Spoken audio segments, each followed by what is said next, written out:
superficie continua en la que el techo y los muros estuvieran unidos por medio de una curvatura ovoidal. El tema del mural, por una seguridad completa y para todos los mexicanos, es simple. 3 obreros lloran a un compañero muerto por una máquina.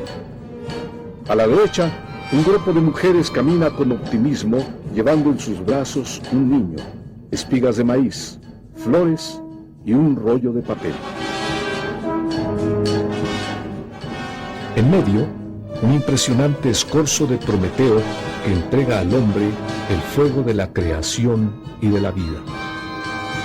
En el otro extremo del mural, un obrero con el torso descubierto, seguido de un médico y de una mujer, enarbola la bandera de México. En el techo confluyen las puntas de 2 rascacielos, las torres del Kremlin, una pirámide prehispánica y una egipcia y una pagoda china. Al centro una estrella y al fondo un cielo nublado con arcoíris. Al moverse, el espectador se vuelve protagonista del mural, ya que las figuras parecen cambiar de posición.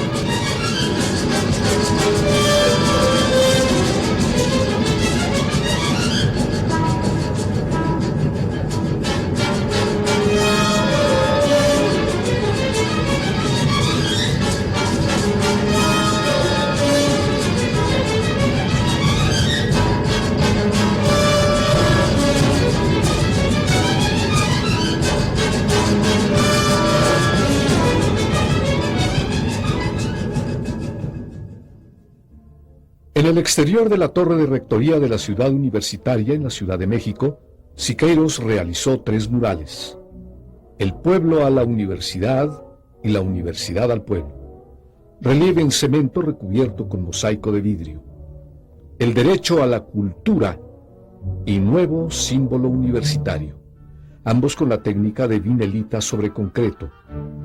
Estos murales fueron considerados por el pintor mexicano Juan O'Gorman, contemporáneo de Siqueiros, como una derrota de la plástica mexicana, ya que además de que el tema era totalmente incomprensible, no existía una liga entre la pintura y la arquitectura, y sí una oposición entre el mural y el paisaje.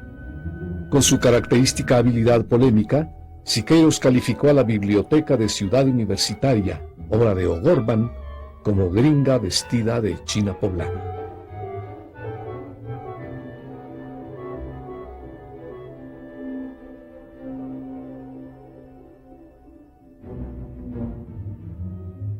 El 13 de julio de 1954 murió Frida Kahlo. Sus restos fueron velados en el vestíbulo del Palacio de Bellas Artes y su féretro fue cubierto con la bandera comunista. Ello causó un escándalo que culminó con la renuncia del doctor Andrés I. Duarte como director del Instituto Nacional de Bellas Artes. Siqueiros publicó un artículo en el que calificaba de acto brutal el haber exigido la renuncia de Duarte precisamente por haber respetado la libertad de expresión.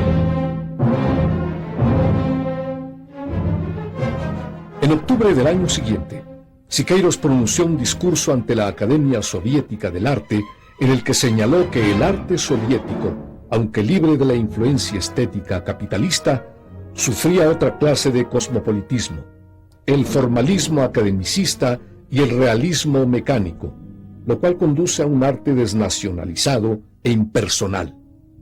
Al oír esto, el presidente de la Academia, Alexander Gerasimov, abandonó la sala junto con algunos seguidores. Sin inmutarse, Siqueiros continuó su discurso hasta terminarlo ante un público numeroso y atento. Hay que reconocer que a pesar de su estalinismo ortodoxo, en el terreno estético, Siqueiros nunca fue partidario del llamado realismo socialista. Siqueiros viajó después a China, donde se entrevistó con el primer ministro Zhou Enlai. Al conocer las esculturas colosales de Buda, Siqueiros exclamó: si el comunismo no es capaz de generar una dinámica artística comparable a esta, entonces me temo que me convertiré al budismo. Siqueiros conoció también al presidente de Egipto, Gamal Abdel Nasser, a quien le ofreció luchar contra Francia si fuera necesario para resolver el conflicto del Canal de Suez. En la India, Siqueiros y su esposa fueron huéspedes del primer ministro Nehru y de su hija Indira Gandhi durante 2 meses.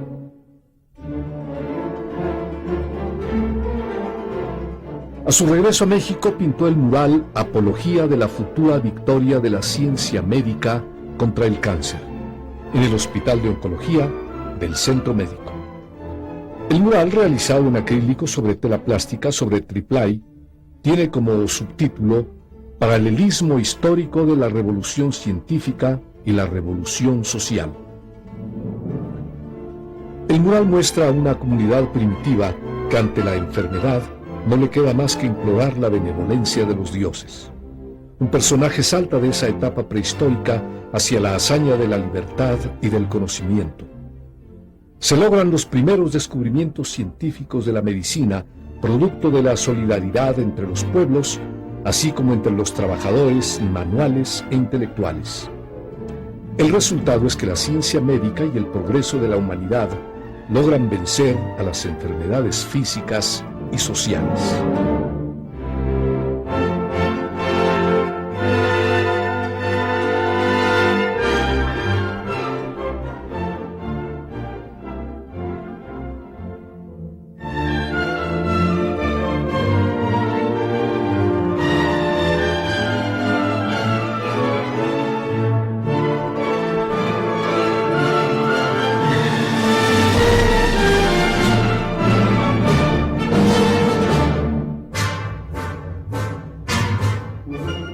En el Museo Nacional de Historia del Castillo de Chapultepec, Siqueiros pintó el mural Del porfirismo a la revolución. Para ello le ofrecieron un espacio rectangular muy reducido que le resultaba insuficiente, por lo cual construyó 2 paredes falsas paralelas al muro más largo y logró duplicar la superficie pictórica. En el panel frontal del mural aparecen los mártires de la huelga de Cananea, uno de los antecedentes de la Revolución Mexicana. La composición está basada en una fotografía publicada en un periódico de la época. En primer término, aparece el teniente coronel Leopoldo Arenal, padre de la esposa del pintor.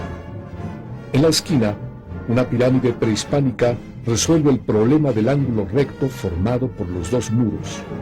Enseguida, un peón a caballo en dramática perspectiva representa la fuerza con la que estalló la revuelta popular. En la siguiente sección del mural, los revolucionarios en armas. Entre la multitud se distinguen los rostros de Madero, Carranza, Zapata, Villa, Calles. En el muro contiguo, el pueblo se une al levantamiento guiados en excesiva licencia histórica por Marx, Bakunin y Proudhon. Al centro de la composición, un obrero muerto es llevado en hombros por sus compañeros. Al frente, uno de los obreros sujeta la bandera nacional y forcejea para mantenerla con un representante de la burguesía porfiriana, quien intenta arrebatársela. En el otro muro, don Porfirio pisa con el pie izquierdo a la Constitución Liberal de 1857. La última escena del mural abarca también 2 muros en ángulo recto que semejan un plano continuo debido al hábil manejo de la perspectiva. Una imagen petrificada de Porfirio Díaz empuñando una daga y con un niño muerto en brazos.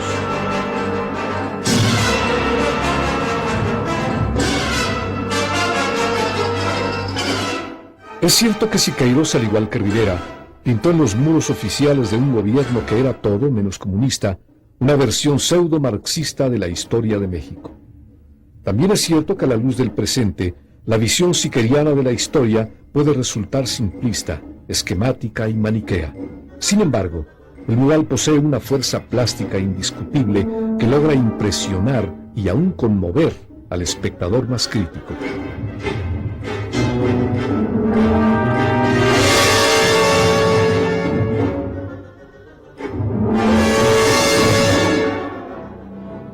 En el año de 1957, semanas después de aceptar pintar el mural en el castillo de Chapultepec, Siqueiros publicó un artículo titulado Si yo fuera presidente.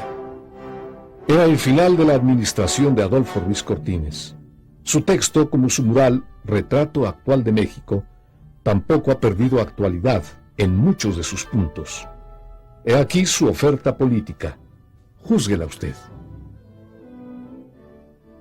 Garantizar el sufragio efectivo, combatir el acaparamiento de la plutocracia, denunciar a los burócratas corruptos, acabar con el sistema del tapadismo, mediante el cual el presidente nombra a su sucesor. Crear un Congreso realmente representativo del pueblo, a atacar las maniobras de la nueva oligarquía y de los imperialistas pro-yanquis, hacer de la siguiente elección presidencial una contienda realmente democrática entre verdaderos partidos políticos. Cuando el Partido Comunista Mexicano se enteró del